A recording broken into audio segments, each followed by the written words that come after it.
Thunder over the Bluegrass, the Confederate victory at Perryville. The morning fog hung thick over the rolling Kentucky hills as General Braxton Bragg surveyed the terrain near Perryville. His Confederate Army of Mississippi, some 16,000 men, had marched north into Kentucky with bold ambitions to reclaim this border state for the Confederacy and replenish his army's dwindling supplies from the fertile Bluegrass region. Across the shallow valleys, Union Major General Don Carlos Buell commanded approximately 55,000 troops, though they were scattered across multiple corps. The stage was set for the largest Civil War battle fought in Kentucky. The fighting began in earnest around 2 p.m. on that autumn afternoon. Confederate Major General Leonidas Polk, commanding the right wing, launched a fierce assault against Union positions along Doctors Creek. The peculiar acoustic shadow that day, a phenomenon where sound failed to travel across certain areas due to atmospheric conditions, meant that Buell, positioned just miles away, initially heard nothing of the massive engagement unfolding. Major General Benjamin Franklin Chetham's division struck like a hammer against the Union left flank. The fighting was brutal and confused, with Union troops under Brigadier General James S. Jackson scrambling to form defensive lines. Jackson himself was killed early in the action, throwing his brigade into temporary disarray. What happened at Perryville that day became one of the Confederate Army's most tactically impressive performances of the war. Despite being outnumbered more than 3-1 overall, Bragg's forces concentrated their strength at critical points, achieving local superiority. The Confederate infantry, many of them veterans of Shiloh and other Western campaigns, pressed forward with determination born of desperation. By nightfall, Union forces had been driven back more than a mile in some sectors. The town of Perryville itself changed hands twice during the fierce fighting. Union casualties were severe, approximately 4,200 killed, wounded, or missing. Confederate losses numbered around 3,400. The true Confederate victory at Perryville, however, came not on the battlefield itself but in the days that followed. In our timeline, Bragg withdrew from Kentucky despite his tactical success, a decision that has puzzled historians ever since. But in this account, Bragg made a different choice. Recognizing that Buell's army, though larger, had been bloodied and thrown into confusion, Bragg consolidated his position. When a captured Union dispatch revealed that Buell's various corps were still separated by considerable distances, the Confederate commander saw an opportunity. Rather than retreating into Tennessee as his subordinates expected, Bragg called up reinforcements from Major General Edmund Kirby Smith's forces in the eastern part of the state. Within 2 days, the combined Confederate force of nearly 30,000 men established strong defensive positions in the hills surrounding Perryville. Bragg sent cavalry raids to cut Union supply lines and destroy bridges along the roads leading north, effectively isolating Buell's forward elements. Buell, cautious by nature, hesitated. The unexpected Confederate stand, combined with reports of rebel cavalry threatening his rear, led him to order a general withdrawal toward Louisville. It was a conservative decision, but it gave Kentucky to the Confederacy, at least temporarily.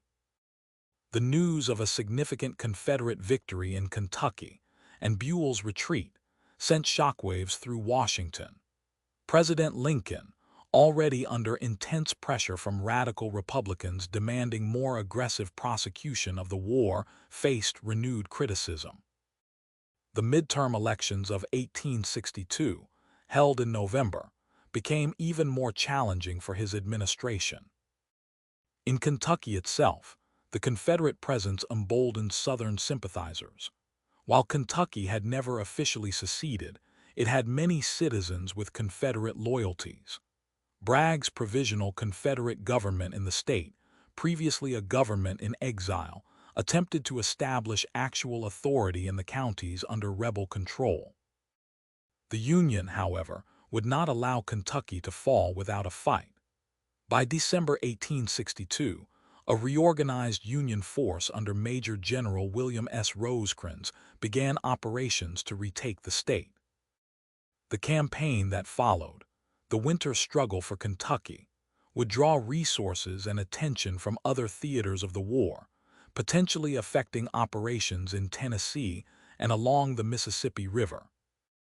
From a military perspective, the Confederate victory at Perryville and the subsequent holding of central Kentucky provided several advantages.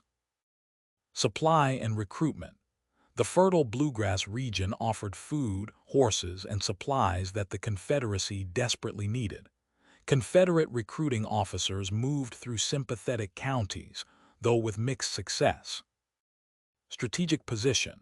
Control of central Kentucky threatened Louisville and Cincinnati, forcing the Union to maintain large garrison forces in both cities rather than sending those troops to other fronts. Morale. The victory, and especially the decision to hold ground rather than retreat, provided a significant morale boost to the Confederate Army of Mississippi, which had been demoralized by its retreat from Corinth earlier in the year. Railroad access. The Confederate hold on portions of the Louisville and Nashville Railroad disrupted Union logistics throughout the region. For the soldiers and civilians caught in the battle's aftermath, the victory meant little. The hospitals in Perryville and surrounding towns overflowed with wounded from both armies. Local churches, barns, and homes were converted into makeshift medical facilities. The town's water supply, already scarce due to the severe drought that preceded the battle, was further strained by the presence of thousands of troops. Confederate surgeon Dr. Philip Norborn Randolph in his diary described the scenes. The wounded lie in rows, Confederate and Union side by side. We have insufficient morphine, insufficient everything.